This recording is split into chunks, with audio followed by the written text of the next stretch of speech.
Hello there YouTube, MissCoveredInPaint here with another episode of Critique Me Not. We are going into the anatomy here, just diving straight in. This video is super fast and we can see that there's so much wrong, so much wrong. In fact, we don't even know what this girl's really doing. She could be in space for all I know. But here we have Farore, or as you should read her name is Farore, from Zelda series. She's like the goddess that started the world. There's 3 of them, and she's the goddess of courage, I guess. So anyway, diving in, I got some reference. We can go for a bohemian style. We're gonna have her lay in the grass in a way that's much more laying in the grass, more personality, other than trying to make a grass angel, I guess. But yeah, so here we go, drawing in that original sketch of the anatomy. You'll see on the leg that's moving up towards us, that's bent, the circles I used is so I can see how the shape is moving at me in perspective. It's a really helpful tip.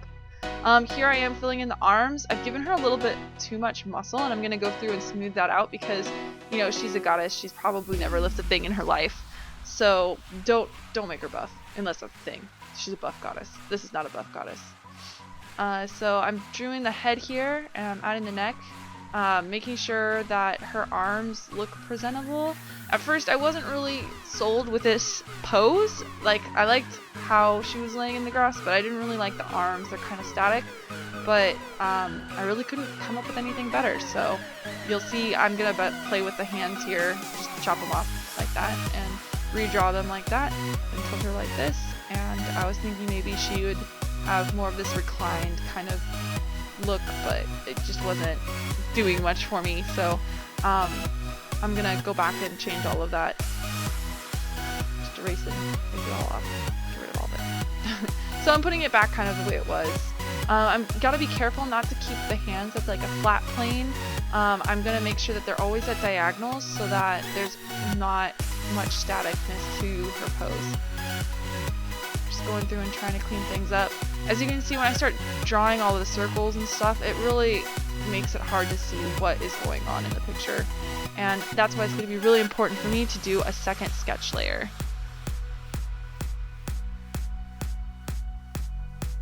Alright, I gave her 6 fingers. It's kind of funny. Alright, I'm coming back through here with the second sketch layer. Now I'm going to be cleaning it up and adding the details and hopefully make it something we can recognize. So I'm going through adding the face shape. Her clothing mostly is what needs to be figured out now. So I'm just loosely sketching out what I think the fabric folds would be. Just playing around with what looks natural, feels natural. I don't really have any fabric reference right now, so I'm just doing what I think. Drawing feet though can be kind of oh, my dog. Go away. Alright, so I did her feet. I have to fix her leg. Feet can be difficult, so breaking down the shapes of the feet, the heel, the ball of the foot, and the arch really helps map them out. So I'm bringing her legs in because I realized that was a crucial part to this pose looking delicate. And now I'm redrawing her hands. You'll notice the one on the right is super small, and I will change that later. I also gave her 6 fingers again, which is really funny because I should know better. Alright, so I gave her the face as a model in the pose, but I wanted it to be more of like what I originally drew. So I'm going to come back now and change the face to meet something different. To be more like my original one, where she's kind of looking up.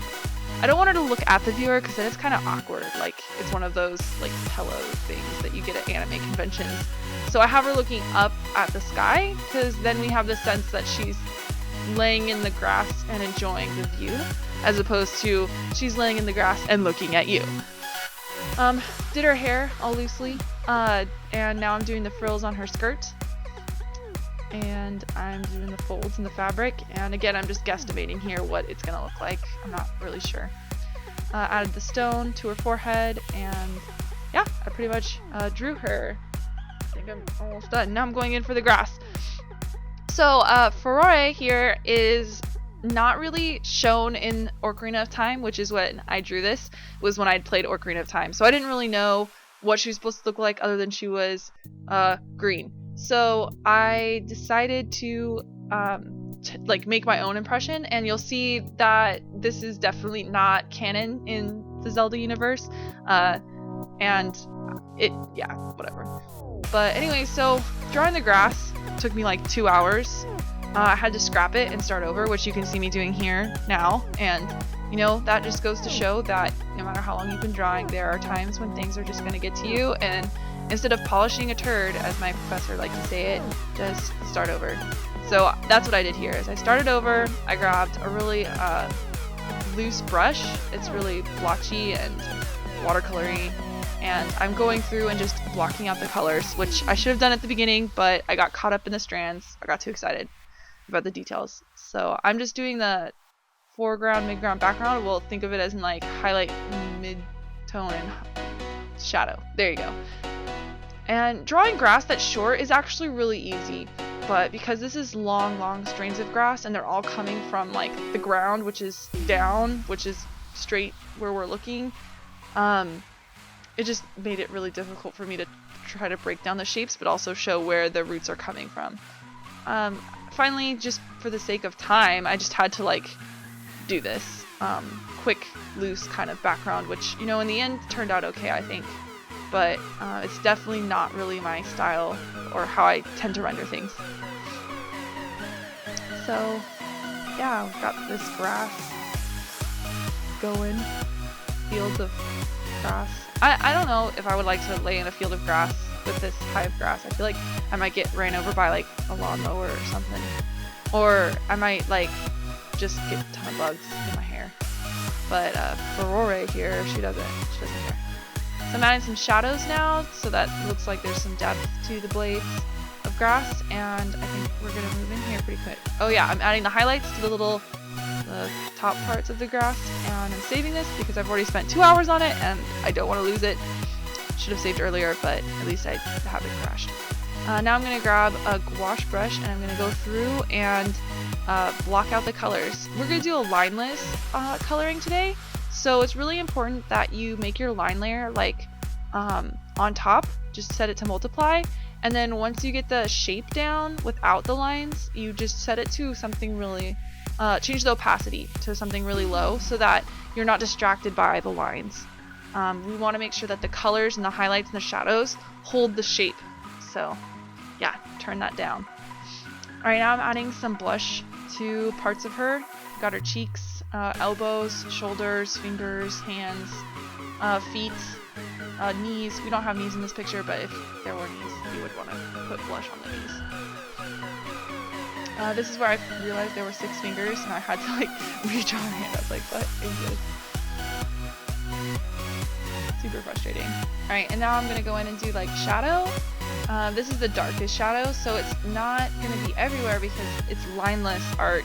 So you only want to add it in like the little points where there's a lot of the darkest part of where the light source is coming from. So right now we can see the light source is coming from our left, so everything to the right is pretty much getting shadowed a little bit.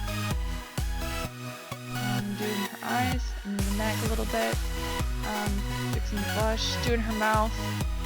Cheese! Then I realized, yeah, everybody in the Zelda universe has like elf ears, so I guess they're all elves then. But they don't really speak Elvish. I don't know. I'm fixing this hand a little bit. Adding some detail to the stomach and some shadows, and then I'm coming back down to the feet here, and I'm just blocking out the shape with the shadows and the highlights. Trying not to make it look too limey. Don't want to just trace around the edges. Alright, so you can see that I've got the toes here, and I've got pretty much everything mapped out, so now I'm just going into the detail.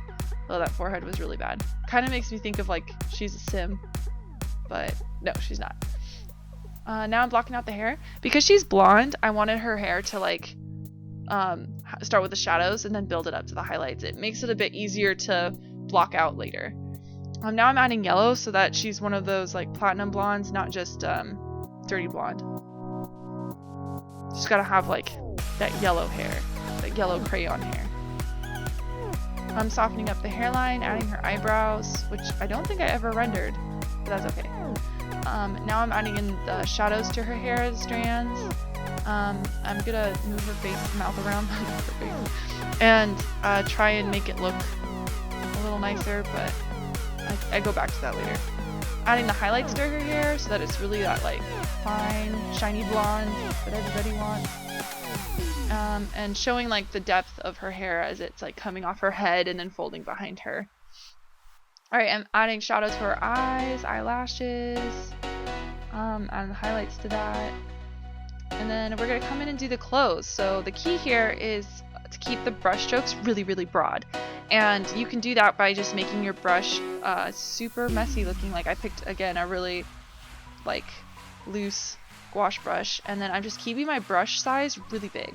That keeps me from getting too detailed. I still have a tendency to try and do that, but you don't want to do that with cloth. Just keep it broad and simple, and it actually works out really well. I'm adding small details though, and that's what makes it, you know, is when I use a smaller brush, but other than like the lace and frilly edges, I'm using a big brush stroke for most of the color. And the folds. Also kind of know what folds you're using in your drawing. Alright, now we're moving on to the skirt, which I was kind of scared was going to turn out really bad, but it actually turned out pretty good. It took me a while to fill it in just because the brush was a little slow catching up. But it got there. I'm using the darkest color first to fill it in. Again, I'm working from dark to light and then just building up off of that. Now I'm coming in with the mid-tone color and adding it in as if it was a highlight. And just filling in the folds. Again, really broad strokes, nothing too detailed. The highlights where I start to get more fine detailed, especially with the lace around her waist, but with the cloth coming up, we want that lightest point to be that knee because it's the closest to us. So I'm adding kind of that dark shadow to add the most contrast to the knee. And then I'm adding folds and more shadows and more highlights to the rest of the skirt as it's folding around her. And then again, as I do the lace, I'll add some more shadow and smaller detail work so that it's easy to see. I was going to add a pattern to the dress, but I decided to keep it simple and just to highlight the frill.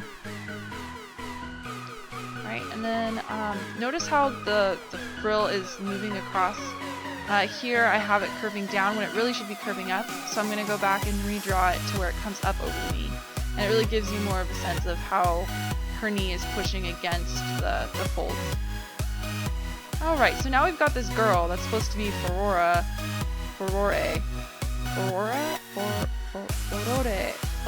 that's how you'd say it, I guess, in Japanese. But anyway, she just looks like an average girl with elf ears. And I'm gonna go back and fix her face, but I'm trying at this moment in my head, I'm like brainstorming, what can I add to her to make her look more like a Zelda character? I'm fixing her nose so that it's a little bit more chill. And then I'm fixing this jaw because I just was not satisfied with it at all. We're kind of looking up at the girl's face, so it doesn't really make sense to have such a harsh shadow defining it. But there still needs to be one there or she's just going to look like no chin. So just drawing that in and figuring it out here as we go along. Making sure that her shoulders have some trapezoid, I think is what it is, trapezoid muscles that come from your neck. Alright, so I'm modifying this mouth. I tried flipping it because it seemed like it was long on the side that was supposed to be shorter, and that didn't work, so I just kind of like stretched it to the spot that I liked.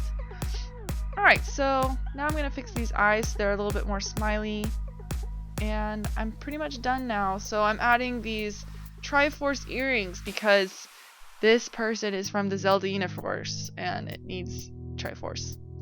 Now I'm adding a necklace. Everything's going to be gold, and so you can see how, again, I loosely break it down by using a dark brownish yellow, the golden yellow, and then a white highlight. That really helps the metallic feel pop out. I'm going really fast here because I'm really tired of this drawing, so yeah, you can see how loose sometimes gives the illusion just as well as polishing it up, especially when it's this far back. So she's got the little like stone. I'm adding some bangles.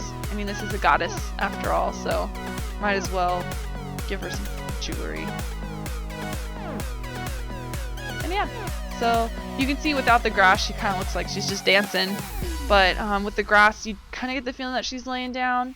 I probably could have added some overlapping elements, but I just was so tired of trying at this point. I was like, I'm done. The grass can just be the way it is. I flipped it back and forth because I wasn't sure if I liked it the original way, but it turns out I liked it this way. So I slapped my name on it, and I saved it, or I flattened it. And we can see here all the layers. Yeah, some big changes. Alright, so I saved that as a JPEG, and we're going to look at the final product here. Alright, so here is Farore, or Farore, or Farore as I would call her, and she's making a grass angel. And here is the new and improved Farore, and she is a lot different. Yep. Well, I hope you guys learned something. Thanks for watching. I'll see you guys next week. Alright, bye!